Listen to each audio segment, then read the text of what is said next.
pinakakapanapanabik na invention sa future na dating mga science fiction lamang ay potensyal na malapit na. Fast forward, makalipas ang ilang dekada, ang mga autonomous vehicle, artificial intelligent, humanoid robot at iba pa ay lumalapit na rin sa realidad. Ang salitang hologram ay halos pamilyar na sa inyo dahil sa mga pelikulang science fiction. Kung napanood mo na ang pelikulang Star Wars, may eksena doon na kung saan ang robot na si R2-D2 ay nag-project ng 3-dimensional image sa nanganganib na prinsesa. Sa nagdaang mga taon, isang grupo ng mga siyentipiko ang nakabuo ng isang bagong uri ng holographic telepresence. Ang holographic telepresence ay maaari tayong mag-record ng isang 3-dimensional image sa isang lugar at ipapakita ito sa iba pang lugar sa real time o saan mang panig ng mundo. Ang bagong uri ng holographic telepresence na na-develop nila ay isang gumagalaw na imahe, isang 3-dimensional projection na iyong makikita na hindi ka gumagamit ng anumang espesyal na kagamitan tulad ng camera, salamin o auxiliary device.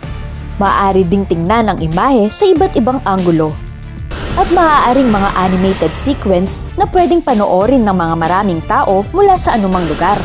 Hyperloop Transportation.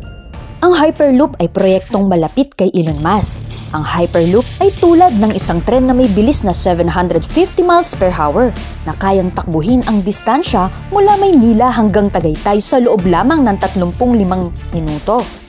Paano ba gumagana ang isang Hyperloop? Ayon kay Elon Musk, sa Hyperloop sa halip na gumamit ng mga gulong tulad sa mga tren, ay mga pad o kapsula ang mga ito at nasa loob dito ang mga pasahero. Ito ay idinisenyo na nakalutang sa mga air skis. Ang mga pad o kapsula ng mga pasaherong ito ay umaandar sa isang tubo na nakalagay sa itaas o ibaba ng lupa. Sa iba pang version naman ng Hyperloop ay gumagamit ng magnetic levitation imbis na air skis upang panatilihing nasa itaas sa mga pad o kapsula ng mga pasahero.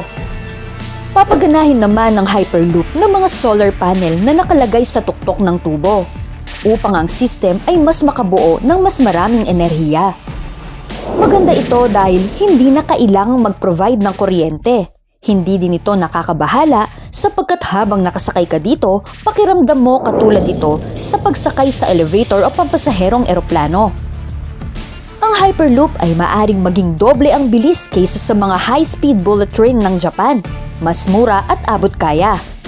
Ito lang ang sigurado ako, ang supersonic air travel na ito ay inaasahang magkakatotoo sa lalong madaling panahon.